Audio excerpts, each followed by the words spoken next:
என்னத்தை இவ எட்டி எட்டி பார்த்துட்ருக்கா அப்படின்னு தானே பார்க்குறீங்க. நான் வந்து இன்றைக்கி வீட்லேயே குக்கீஸ் ட்ரை பண்ணியிருந்தேன். ராகி பிஸ்கட் தான் நான் ட்ரை பண்ணியிருந்தேன். ரொம்பவே அவுட்புட் ரொம்பவே சூப்பராக இருந்தது. பார்க்குறக்கும் டேஸ்ட்டும் ரெண்டுமே சூப்பராக இருந்துச்சு. அவள் ரொம்பவே என்ஜாய் பண்ணா. சூப்பர்லாம் சொல்கிறா பாருங்கள். இதை செய்கிறதுக்கு நான் தேவையான பொருட்கள் எந்தெந்த மெஷர்மெண்ட்டில் எடுத்திருக்கேன் அப்படின்றத வந்து நான் டிஸ்கிரிப்ஷனில் நான் வந்து கொடுக்குறேன்.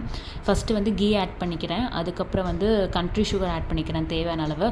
அதை வந்து நம்ம மிக்ஸ் பண்ணிவிட்டு நல்லா வந்து ஒரு க்ரீம் கன்சிஸ்டன்சிக்கு வந்து அது ரெண்டுமே வரும். அந்தளவுக்கு வந்து நல்லாவே மிக்ஸ் பண்ணணும் அது ரெண்டையும். அதுக்கப்புறமா தான் நம்ம மித்த ஐட்டம்ஸ் ட்ரை இன்க்ரீடியன்ட்லாம் சேர்க்கணும். ஃபஸ்ட்டு வந்து ராகி ஃப்ளோரோட வீட் ஃப்ளோர் ஆட் பண்ணியிருக்கேன். அதுக்கப்புறம் பேக்கிங் பவுடர் ஆட் பண்ணியிருக்கேன். இது மூணையும் வந்து தனியாக மிக்ஸ் பண்ணி ஒரு பவுலில் வச்சுருங்க. அது வந்து தனியாக இருக்கட்டும்.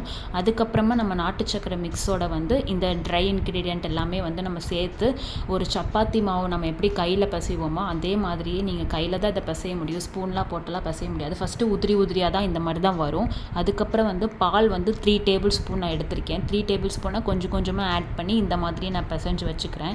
இன்னும் நீங்கள் பால் வேணாலும் ஆட் பண்ணிக்கலாம். எனக்கு வந்து இது போதும் அப்படின்னு தோணுச்சு. அதனால நான் வந்து இதோட ஸ்டாப் பண்ணிக்கிட்டேன். பண்ணிவிட்டு நீங்கள் என்ன ஷேப்பில் வேணும் அந்த மாதிரி நீங்கள் பண்ணிக்கலாம். என்ன ஷேப் வேணாலும் நீங்கள் கட்டர் வச்சுருந்தீங்கன்னா அந்த ஷேப்பில் எது வேணாலும் பண்ணிக்கலாம். நான் குக்கீஸ் மாதிரி தான் ட்ரை பண்ணியிருந்தேன். மேலே வந்து கேஷ்யூஸ் வச்சுக்கலாம், பாதாம், அதெல்லாம் வந்து உங்கள் விருப்பம் தான்.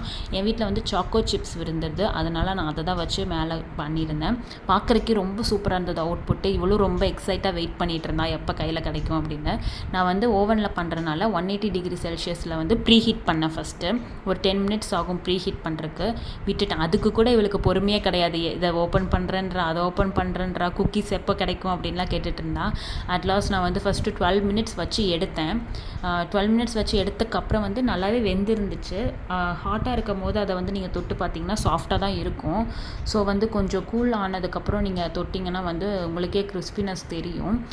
சூப்பராகவே அவுட்புட் வந்திருந்தது. வீடியோ பிடிச்சா லைக் பண்ணுங்கள். ட்ரை பண்ணி பாருங்கள் கண்டிப்பாக.